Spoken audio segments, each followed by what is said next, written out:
Bona nit, muy buenas noches desde Girona, el Cine Truffaut, donde se ha proyectado la película de Isaki La Cuesta.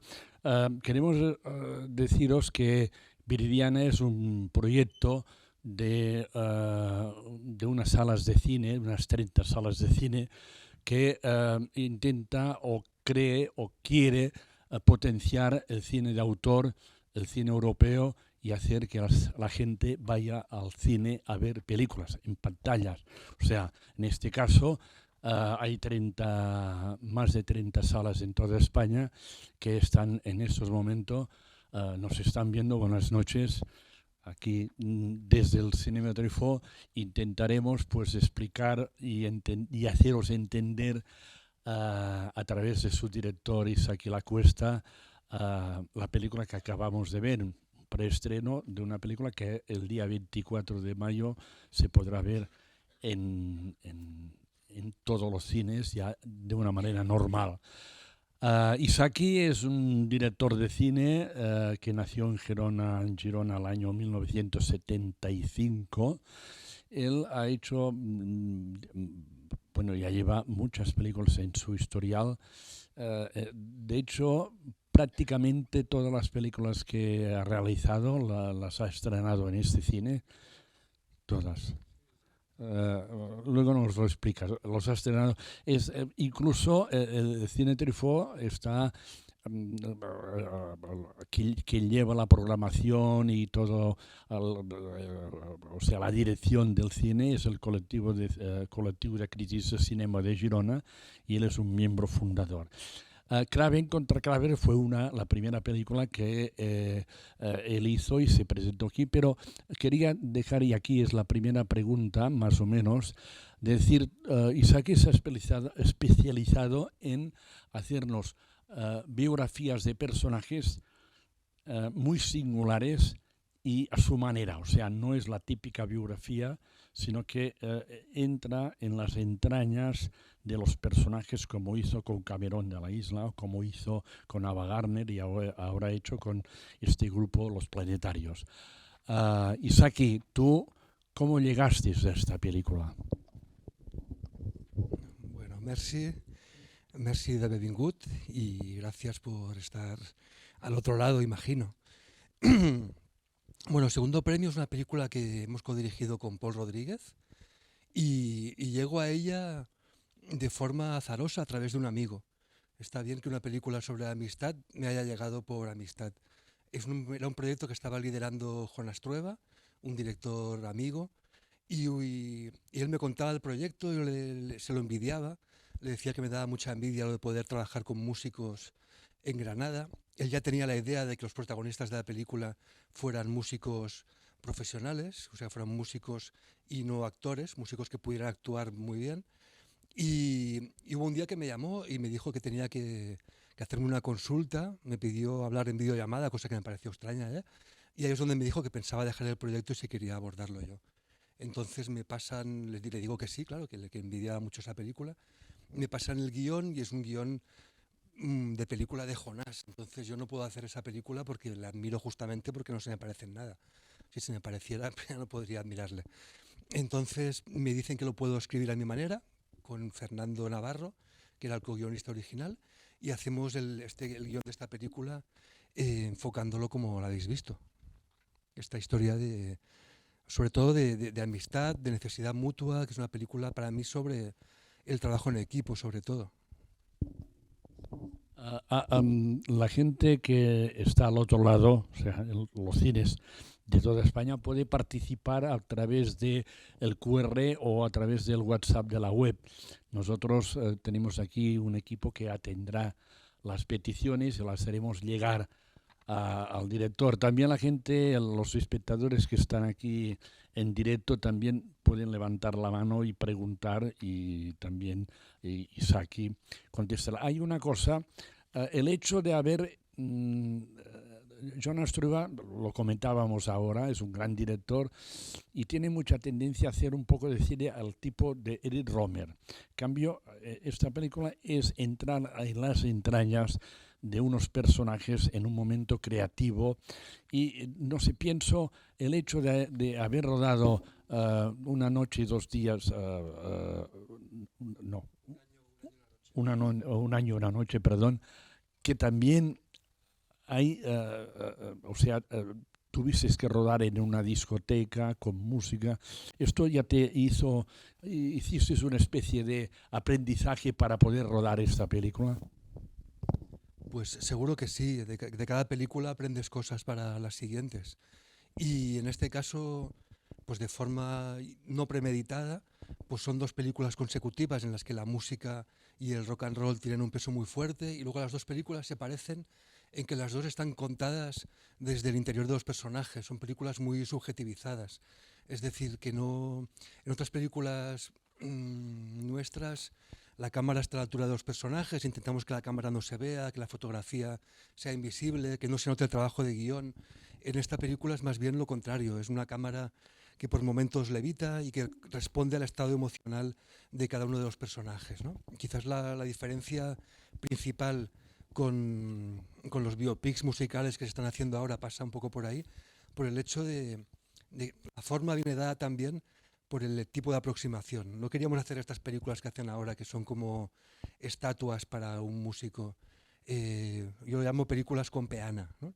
Que te dicen la historia fue así, esta es la gran figura de X, que responde también a la necesidad de tener los derechos de las canciones. Y eso hace que las películas sean películas oficiales, oficialistas, hechas con el sello de aprobación de las viudas, los viudos o los propios músicos si siguen vivos, ¿no? Cosa poco habitual. En este caso, pues hemos tenido la oportunidad de hacer una película libre y de que ellos lo aceptaran. Y, y lo que nos encontrábamos es que tanto ellos como la gente de Granada, todos tenían una película distinta en mente, todos tenían historias distintas sobre lo que había ocurrido. Esa frase que dice la batería de en las películas de rock and roll se miente, yo no voy a mentir y lo que pasa es que no me acuerdo, en la realidad era que todo el mundo tenía versiones alternativas. Y un tipo de película así me parecía que respondía más, era un poco más veraz a lo que encontrábamos, sobre todo me interesaba más como película y también podía permitir tener una energía como la que buscaba. O sea, creo que eh, en los discos se pide la necesidad de unidad de estilo es menor que en las películas.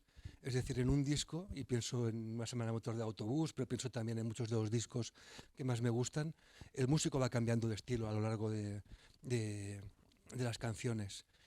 Algo que ocurre en una buena conversación. A una buena conversación en una sobremesa no le pides que tenga unidad de estilo. Sería un coñazo absurdo decir a tu interlocutor, has cambiado de tema, has cambiado de estilo. En el cine, por algún motivo extraño, por culpa de Aristóteles, se pide que las películas tengan unidad de estilo.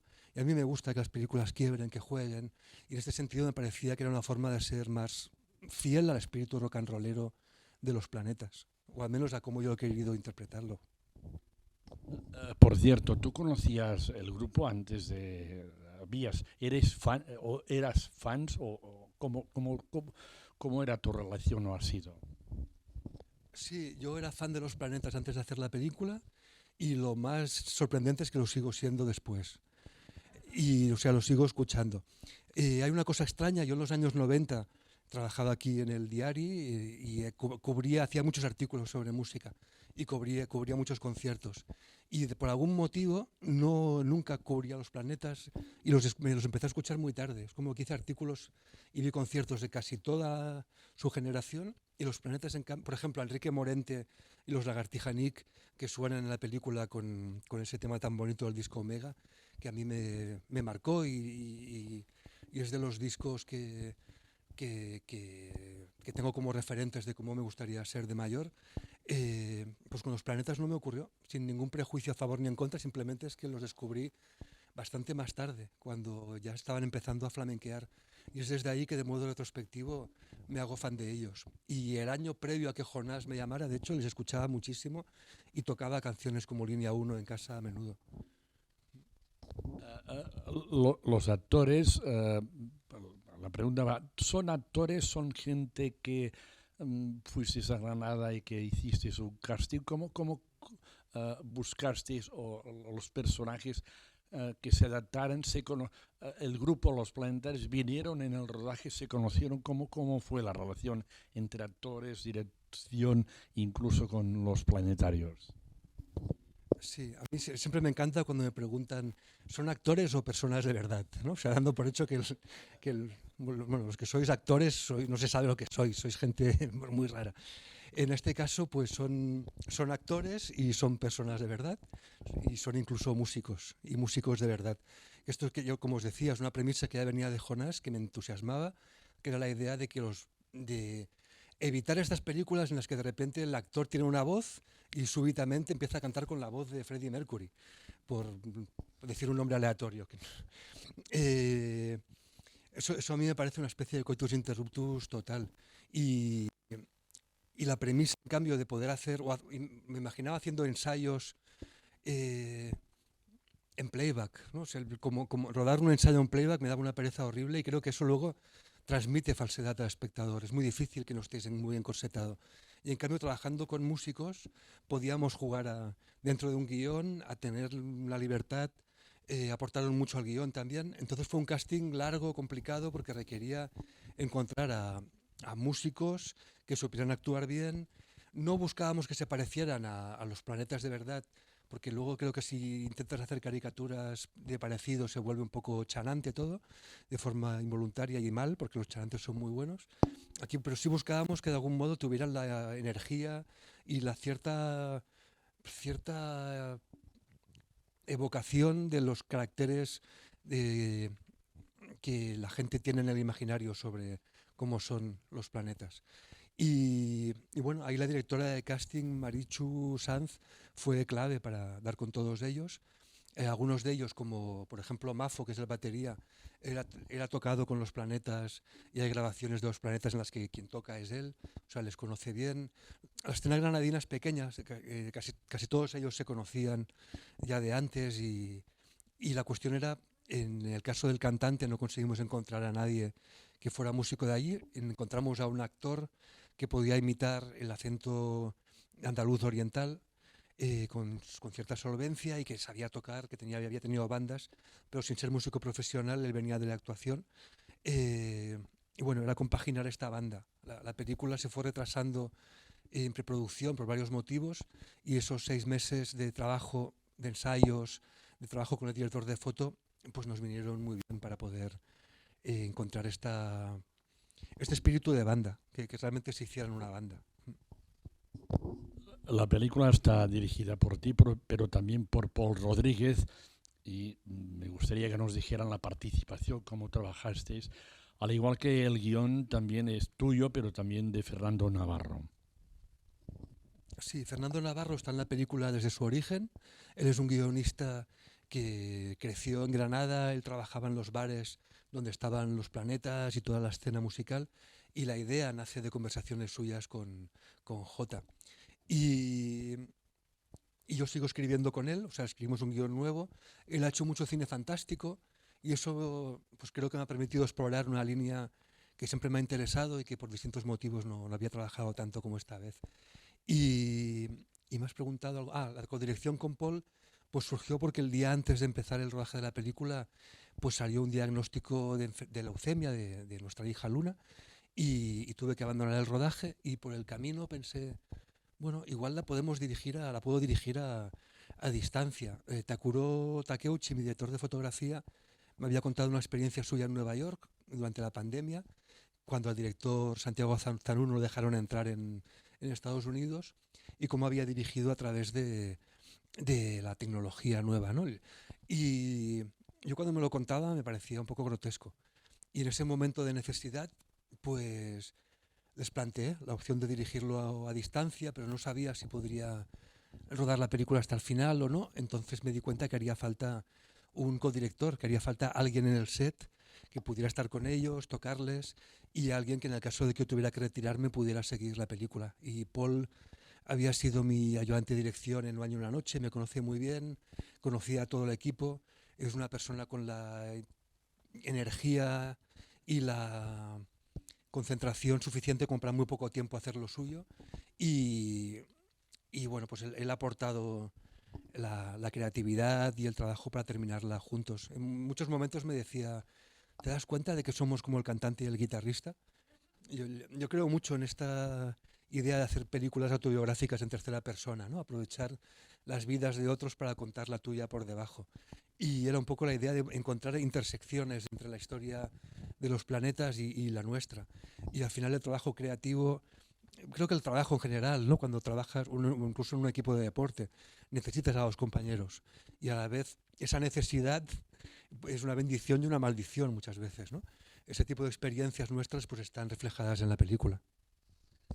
Es curioso porque ahora estamos hablando por un público que tenemos aquí presente, pero también por más de 30 cines que están siguiendo esta conversación por streaming, o sea, más o menos lo que tú hacías dirigiendo. O sea, que si hay alguien, repetimos, que quiera participar en lo que ahora es la tertulia que estamos haciendo sobre la película, pues lo pueden hacer de donde sea. Incluso los espectadores que estáis aquí, pues solo tenéis que levantar la mano y podemos continuar la conversación. Hay una cosa que te quería preguntar, ya que has hablado de dirigir con Paul, y tú ya estás, es verdad que tú estás muy acostumbrado a trabajar con una persona que tienes muy pegado a ti, y que en este caso la Isa, que la tenemos por aquí entre el público, Isa Campo, pues en esta película ha participado, ha hecho algún rol que no nos... A ver, explícanos. Sí, para quien no conozca a Isa Campo, es co-guionista de la mayoría de mis películas, codirigimos juntos La próxima piel, y en esta película nos ayudó en la escritura de guión, aparece acreditada como script editor. Hubo un momento en el que decidimos que había que dar un peso emocional mayor a los personajes y nos ayudó en ese proceso de reescritura. Sí, y ahora que decías lo de que se parece esto de trabajar con la cámara, me doy cuenta, claro, yo en el rodaje tenía varios monitores y por un lado veía al equipo, veía el plató y veía a lo que filmaba la cámara y lo que la cámara encuadraba. O sea, lo veía todo. Y ahora la diferencia es que no veo a las otras 30 salas y noto que me inquieta. O sea, no sé si están... O sea, primero no sé si están, o sea, es que igual no hay nadie. Igual hay una persona en cada sala y está desnuda. O sea, no... Es inquietante. O sea, imagino que los actores debían sentirse un poco así, pero es que ellos podían asomarse y venir a verme en la pantalla. Yo no tengo dónde ir a ver qué está ocurriendo al otro lado. Podríamos preguntarle al equipo técnico si nos podría poner un monitor, pero vaya, sigamos. Sigamos con nuestra historia, con esta película dirigida por Isaki que estamos aquí comentando. Hay una cosa, incluso tú te has animado a componer música, o sea, al final, o sea, las personas que vean la película, y además decirlo, la música final, la letra es tuya o cómo, a ver, explícanos cómo va. Es un proceso de invasión. Sí, sí, sí. Desde que vi que Tangana se pasa al cine, decidí que por un equilibrio social yo tengo que pasarme a la música. Y ya en la película anterior hice una letra para un tema de Un año y una noche y la canción que suena como leitmotiv, Love is the Worst, pues le mandé unas letras, unos versos y el título a Alondra Benley para que hiciera esta canción.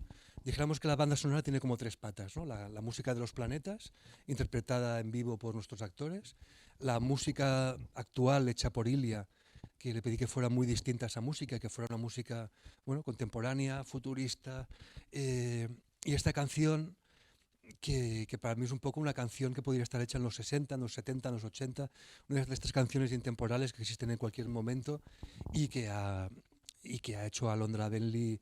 Entonces yo nunca he hecho campaña por los Goya, pero este año voy a hacerla para ver si nos nominan y ya me retiro de la dirección y dejo a Paul solo. No, a ver si con los royalties y derechos de autor ganas más que no dirigiendo. Podría pasar esto. Más no es difícil, pero puede ser. A ver, ¿por qué el título segundo premio? Pues porque los títulos de mis películas todos inducen a confusión. O sea, Craven contra Craven, la gente le llamaba Kramer contra Kramer, como si hubiera trabajado con Dustin Hoffman. Luego hicimos La leyenda del tiempo, que en el país salió como La sombra del viento. Los condenados la confundían con Los olvidados de Buñuel, ya que estamos en Viridiana.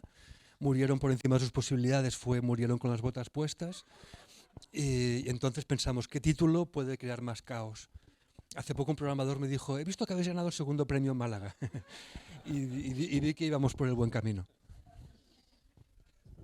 Bueno, y ahora contesto sí. El, Digo que en Málaga ganaste el primer premio, no el segundo. sí, bueno, el segundo también lo ganamos, que es el de mejor dirección y mejor montaje. No, el tema más conocido del disco, el tema con el que termina la película, se llama Segundo Premio. Y hay leyendas sobre por qué se llama así. Y una de las muchas leyendas cuenta que los planetas se presentaron al concurso de maquetas de Rock Deluxe. El premio era grabar el primer disco y quedaron segundos. Entonces ellos, 2 discos después, de algún modo dicen algo así como, mira, segundo premio, pero aquí estamos nosotros. ¿Y dónde está aquella banda que ganó? Es decir, que ganar el primer premio es un arma de doble filo y puede ser que te aboque al fracaso. Sí, esto, la madre de los Roca, de los cocineros, cocinero barman, del Sellar de Can Roca, que es el mejor restaurante del mundo desde hace tiempo, la madre siempre les dice, ahora solo os toca bajar. A ver, otra cosa. ¿Cómo está ahora el grupo? O sea, ¿la película les ha gustado? Esto, sé que ahora, un día de estos, o dentro de medio año, no sé exactamente, actúan en Barcelona, yo sé gente que ya tiene entradas. ¿Ha sido un revivir otra vez las actuaciones o cómo ha ido esto? Bueno, ellos nunca, más que revivir, siempre han seguido vivos. Creo que lo más admirable de ellos, una de las cosas admirables de ellos es que llevan 30 años y a diferencia de la mayoría de grupos que llevan 30 años que se dedican a hacer versiones de sí mismos y hacen bandas de auto-homenaje, ellos siguen componiendo temas buenísimos y haciendo discos reinventándose. O sea, yo creo que yo les decía cuando los conocí, la película me imagino, eran intuiciones todavía, pero les decía, me imagino que es la película de un vampiro que eres tú, Jota, y de un fantasma que eres tú, Floren. Y ahora que decías lo de revivir, yo creo que sí tienen algo vampírico en este sentido de que siempre van a seguir vivos en la noche, chupando sangre ajena, ¿no? Y la propia. Y pues le enseñamos la película a Jota en Granada en cuanto la terminamos y él decía que él hubiera hecho otra película. Él quería hacer una película sobre un personaje que no son ellos. Era un personaje que igual puede ser una suma de cosas de Mai, de Floren y de él mismo. Es un personaje al que la pareja abandona y que en esta vida tan complicada encuentra refugio en el arte, en la creación y en las drogas.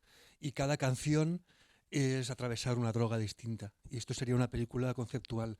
A él la idea de hacer una película sobre una banda que compone un disco no le interesa, igual que a mí no me interesaría que hiciera una película sobre mí haciendo una película. Eh, entonces a mí sí me interesaba mucho eso. A partir de aquí luego hay cosas que le gustaron mucho, como Cristalino haciendo del guitarrista. Le incomoda a ver a Dani Ibáñez haciendo de algo parecido a él, como es inevitable, porque hay muchas semejanzas y diferencias. Y eso me parece que es una buena descripción de lo que puede ser el cine de ficción y el cine sobre lo imaginario a partir de lo real. Eh, en la película hay muchísimos detalles que están reproducidos con una minuciosidad total, ¿no? El equipo de arte, por ejemplo, cuando están tocando en el local, el planta baja sufrió un incendio y existe, pero no es como era en los 90. La fachada es distinta, el escenario está en otro lugar. Entonces el equipo de arte hizo una cosa extremadamente minuciosa que solo apreciarán los espectadores de Granada. O sea, ninguno de vosotros se ha dado cuenta de que el planta baja está como era en los 90. Rocío Mesa, que es una directora granaína que ha hecho Secaderos, me contaba que estuvo en el rodaje y que decía, claro, es que está como estaban cuando éramos jóvenes, es una pasada. la guitarra que toca Dani en la película era la guitarra con la que Jota compuso y hizo la gira del disco, los teclados también, y al lado de esto hay cosas completamente inventadas que nunca han ocurrido. Entonces, pues claro, eso para ellos es muy perturbador y muy extraño. Luego Jota volvió a ver la película en el Festival de Málaga y me decía, es que para mí es muy complicado ver esto. Y dices, claro, es normal. Ese día, por cierto, encontré un poema de Johnny Cash en el que Johnny Cash escribe: no hagáis una película sobre mí, por favor, haced lo que queráis, pero no hagáis una película sobre mí. Si la hicierais, la vería 2 veces. Y pensaba, bueno, pues ahora mismo J está en ese punto. Es un poco aquello de explícame, dime que me quieras aunque sea mentira. O sea, las historias a veces hay más mentira que verdad y el prota en este caso ve las mentiras y no ve las verdades. Por cierto, la historia parte de la cosa, música, lo que está muy bien de la película es la relación entre ellos y sobre todo hay una gran historia de amor y también de creación, o sea, crea problemas. Ahora me he acordado de otra cosa que me decía Jota. Me decías, claro, es que nosotros no hablamos así. De hecho, nosotros nunca hablamos. Somos como cuando están en el bar, después de la pelea, dices, así somos nosotros. Bueno, la verdad que estuvo muy bien esta conversación y la ayuda suya durante todo el proceso. Ya os digo, o sea, que lo normal cuando hay un permiso es que acabes haciendo una película oficial y aquí pues nos han dejado hacer y trabajar con la misma libertad que trabajan ellos y J me dijo, si tienes alguna duda me llamas, y yo le podía llamar para preguntarle, escucha, mira, que queríamos poner un cómic de la Marvel, que sabemos que te encanta, pero la Marvel nos pide 4 millones de euros porque se haga un cómic en un plano, no podemos pagar eso. ¿Qué podría ser? Y él me decía, pues me gusta mucho Max, Juanjo Sáez, qué tipo de cómics leía en esa época, los discos que aparecen son los que ellos escuchaban. O sea, en ese sentido, pues han sido colaboradores y aunque noto en toda esta promoción que a la gente le gusta que cuente todo lo peor y que la relación ha sido mala, que son muy complicados, la verdad es que ha estado bien.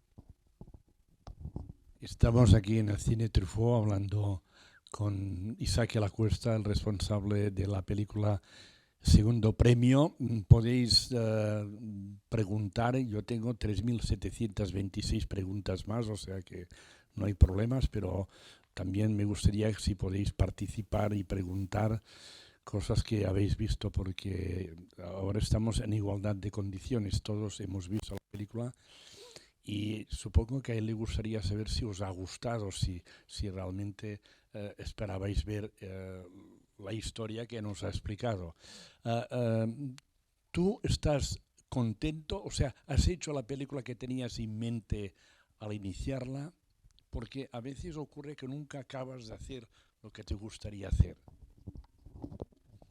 Es que son cosas distintas, ¿eh? Una cosa es que te guste y el espíritu sea el mismo, y otra que sea como imaginabas que sería. Yo creo que de hecho nunca sale lo que imaginas y salen cosas que suelen ser mejores, porque están enriquecidas por el trabajo del equipo, porque hay ideas del director de foto, de los actores, hay aportaciones de mucha gente que te enriquecen. Y la película decidí que me gusta, sí. Cuando la vimos terminando las mezclas, decidí que estaba contento y hace mucho tiempo que nunca me quedo al estreno, porque siempre de repente la proyección está mal, o suena al revés, o está desincronizada, o alguien se pone enfermo y empieza a vomitar en medio de la sala. Y esta vez me quedé y me gustó, sí. No aplaudí. Sí, sí, sí. Bueno, aplaudí a Paul, esta vez lo puedo hacer.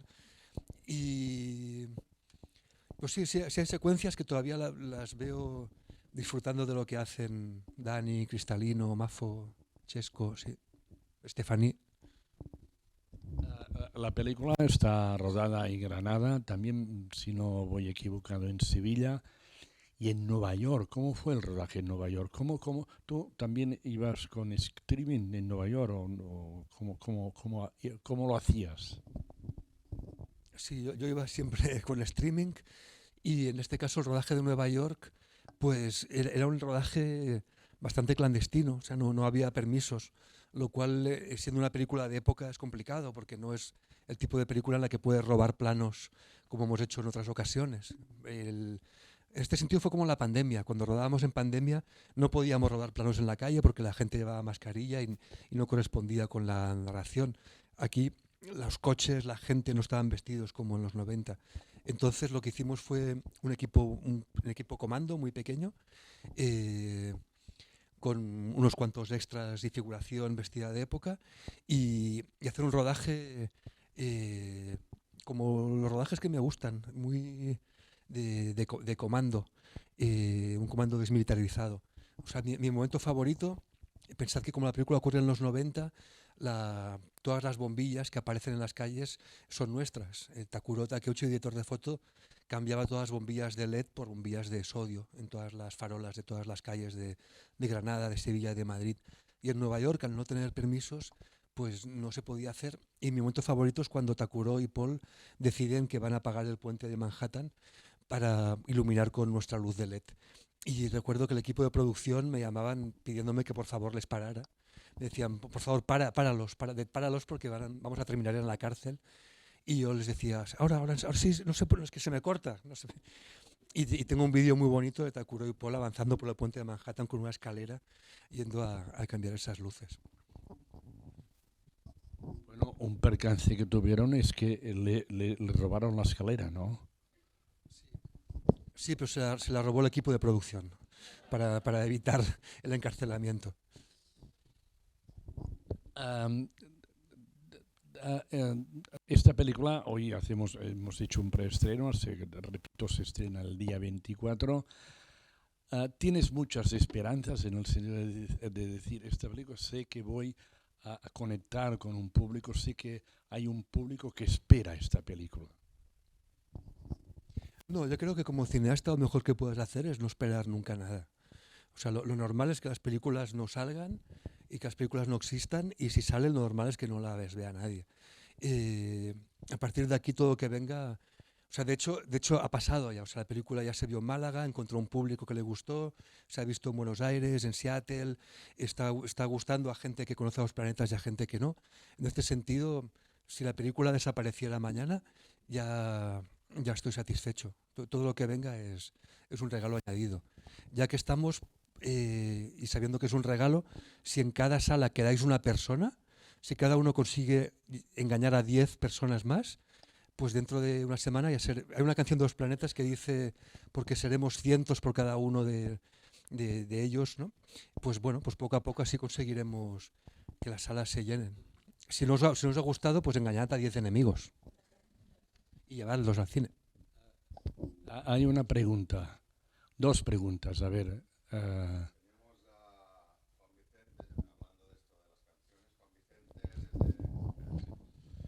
Te hago un par de preguntas. Y Juan Vicente, desde los cines Lis de Valencia, nos dice, si esta fuera una película sobre los planetas, ¿cuál sería tu canción favorita de los planetas? Y Miguel Serrano, desde el Neocine Centro Fama de Murcia, ¿por qué en la película aparece el nombre de May, pero no el de J, Floren o Eric? Pues gracias, y qué bien, cuántos recuerdos de los cines Lis de Valencia. Gracias a los cines Lis de Valencia y gracias a Murcia, donde conocí a Londra Bentley, ahí nació la composición de esa canción. Y eso me ha hecho olvidar las dos preguntas ya. Sí. Mi canción favorita de los planetas, pues mira, quizás hay muchas, pero quizás tiraría por Islamabad, que es de los últimos discos, de lo más reciente. Y también tiraría por Señora de las Alturas, que me parece un temazo. De este disco me gustan muchas, pero como están en la película ya se ve y no hace falta decirlo.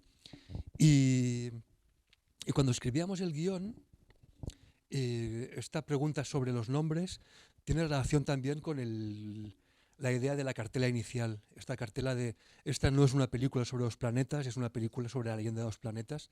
Es un poco como lo de Magritte con Esto no es una pipa. Pues bueno, es una película sobre el imaginario de los planetas en la misma medida que el dibujo de una pipa puede ser una pipa.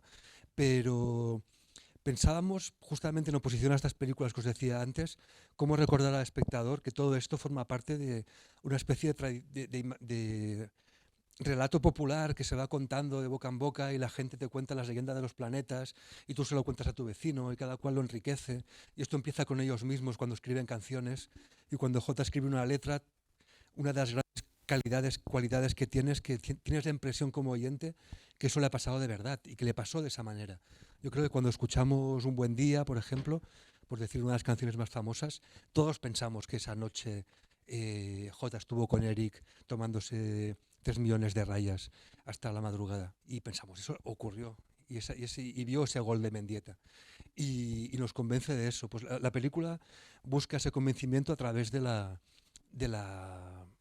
tradición popular, que es una costumbre, igual que se cuentan leyendas de los santos, pues ahora se cuentan leyendas de los planetas, ¿no? Y en ese sentido, no ponerles nombre hacía recordar que no necesariamente son literalmente ellos. Porque, por ejemplo, Floren pues nunca tuvo una sobredosis de agua y salió levitando. Esto le pasó a otro amigo. Para ir terminando, tenemos una pregunta desde el público. Sí, yo ya traduciré. Y allí dos tenemos. Por ser en catalán y luego yo ya las...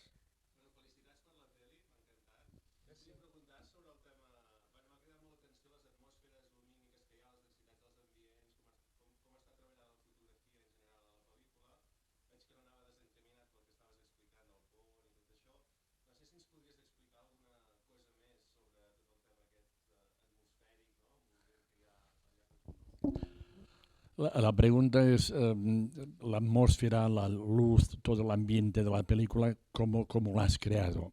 Era així, no? Més o menys la traducció. L'he hecho rápida.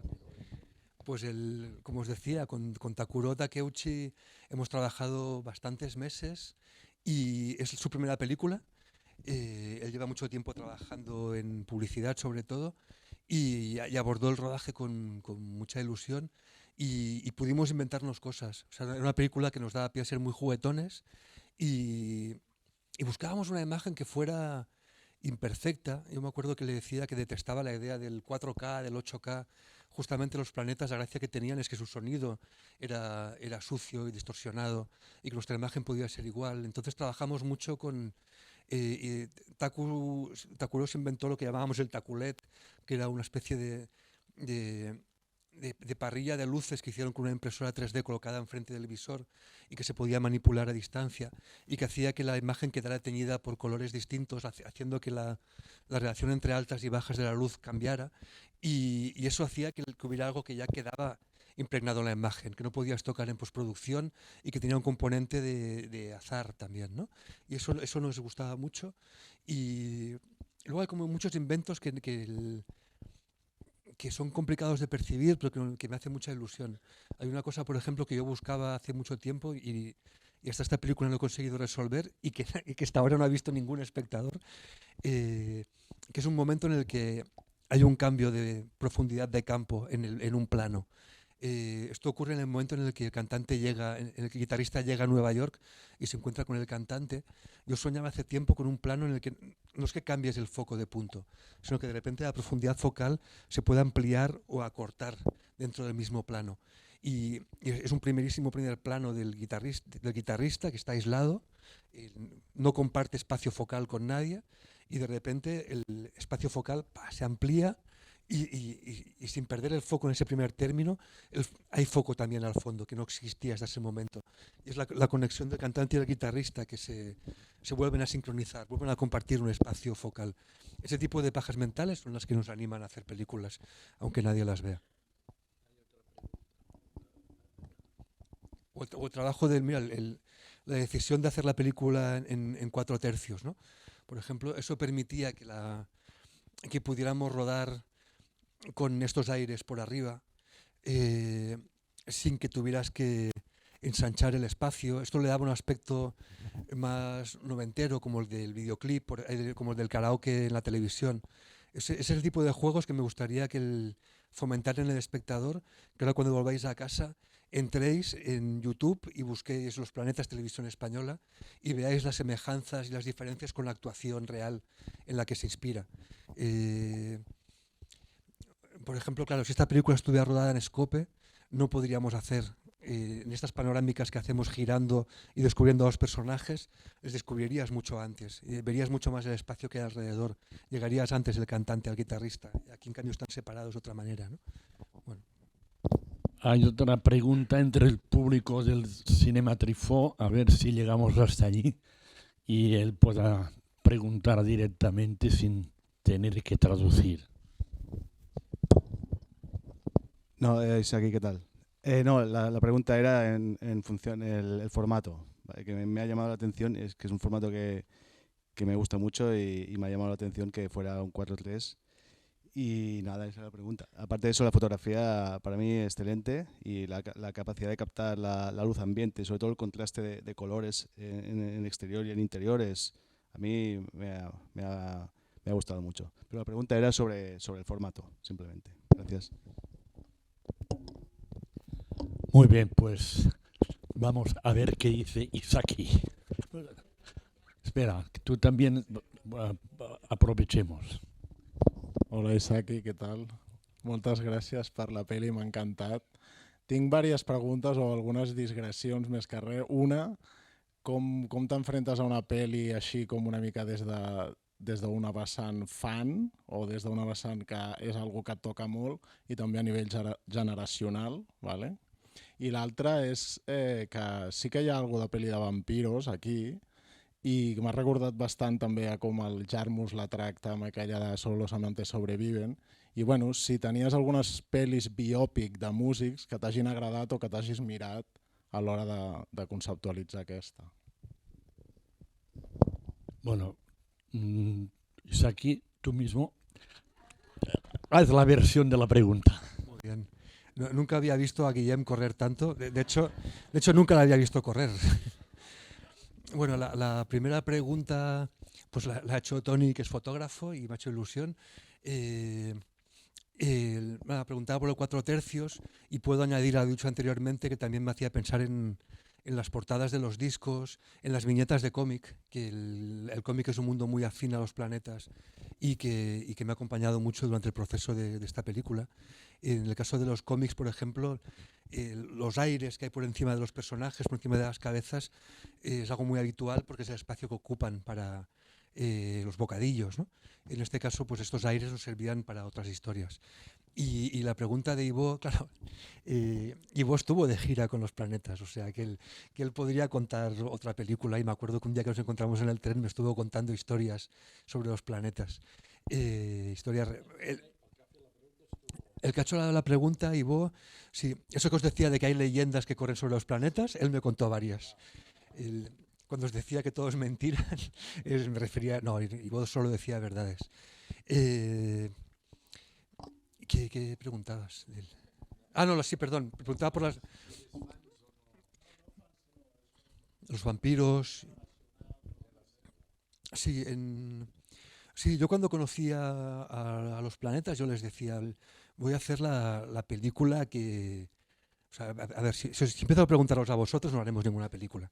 Porque para empezar queréis hacer películas distintas y dentro de un rato me contaréis otra. Entonces, yo haré la película con toda la admiración y el amor que tengo por vuestra música.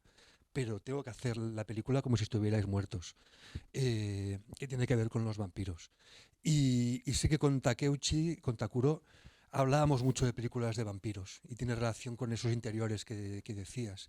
Y hubo un momento que pensamos que esto lo estábamos perdiendo por el camino, que es más sutil de lo que pensábamos en un principio, pero sí estaba ese tipo de ideas de que ellos ensayan, pero de hecho como la mayoría de bandas, ensayan cerrando las cortinas y luego cuando salen al exterior tienen esta sensación de sobreexposición, de las pupilas que se contraen, que esto corresponde un poco más al mundo de Mai, ¿no? Que al estar fuera pues sí tiene nombre, y así contesto lo que me he olvidado antes, de forma un poco vaga. Y sí vimos muchas películas de vampiros, sobre todo yo pensaba, y fue lo primero que le dije a Jota, cuando nos conocimos aquí en Gerona, de hecho, que yo pensaba mucho en películas de los 90 como The Addiction de Abel Ferrara, que es una película que trata del vampirismo relacionado con la heroína y la adicción. Y, y pensaba en Jarmusch también, pensaba sobre todo en ese momento de los años 90, cuando tanto en la música como en el cine, propuestas que parecían no estar destinadas a públicos muy amplios, sí llegan a públicos masivos, a muchísimo público, que creo que es una vocación que Los Planetas y yo compartimos. Intentar hacer lo que tú quieres, pero que eso llegue al máximo público posible. Y creo que son épocas, que es como una cosa pendular, ¿no? Que hay momentos en los que el público es más conservador y momentos en los que el público necesita novedades. Creo que como espectadores, como lectores, como oyentes, lo que buscamos es una especie de reafirmación de cosas que conocemos, orden, por un lado, y por otro buscamos novedad, originalidad, sorpresa. Y hay épocas en las que el espectador busca sorpresa, como los años 60, como los años 90, y épocas en las que el público está tan sacudido por la vida que busca un poco de tranquilidad, que creo que explica un poco el auge de las series en los últimos años. Venimos de una época en la que el espectador necesita un poco de calma.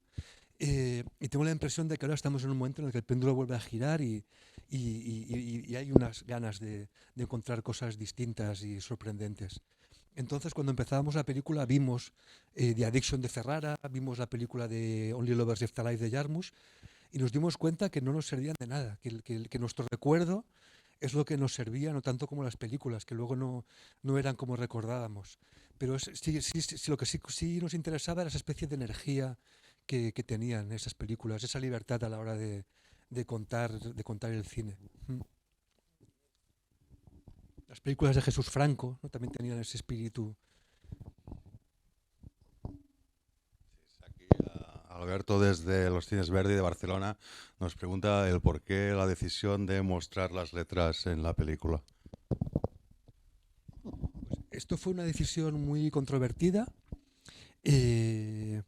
porque, por ejemplo, Cristóbal, el productor de la película, que ha sido el que más ha empujado para que se hiciera, porque él ha crecido tocando versiones de Los Planetas y es muy fan, él consideraba que no había que entender a Los Planetas, que la gracia es que la letra no estuviera.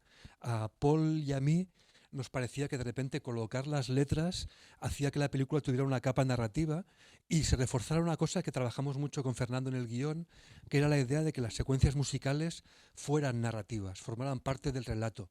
Esto quizás sea la principal diferencia y la principal sorpresa que me encontré al empezar a escribir el guión y a pensar de verdad en la película. Un problema clave que yo no había pensado de las películas con música, que es cómo hacer que la música no interrumpa la narración.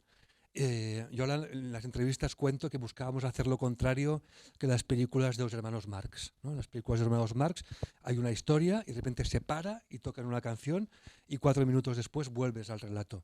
Aquí la intención era que el espectador que no sea fan de Los Planetas no sea expulsado, sino que pueda disfrutar de la música, pero que al mismo tiempo esté pasando algo narrativo, que pasa en la relación entre los músicos, pero también tiene relación con la letra que están componiendo, porque la premisa de la película es que esas letras J las está dedicando, el cantante las está dedicando al guitarrista.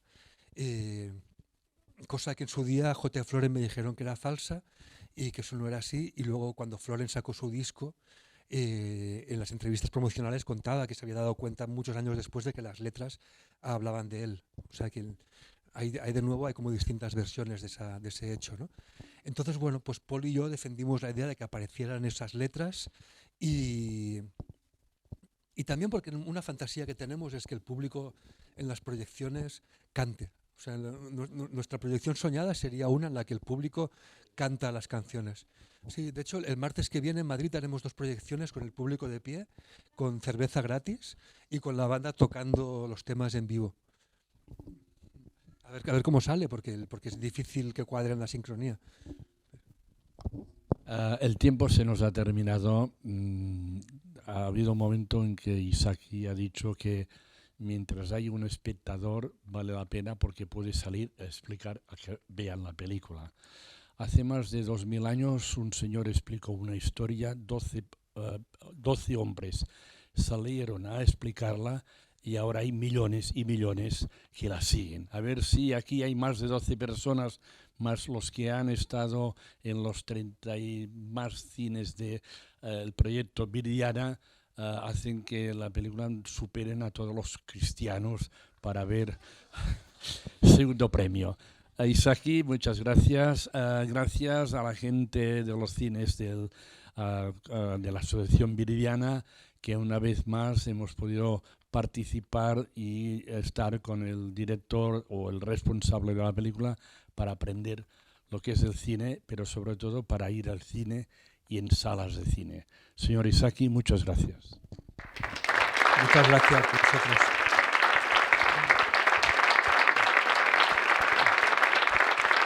Bueno, ahora pensaba que siempre hablamos de la pantalla como algo que en casa no tienes, pero yo creo que lo más importante es el sonido. O sea, el motivo para ver la película en cine, sobre todo, es que es imposible tener un equipo de sonido como el de una sala de cine.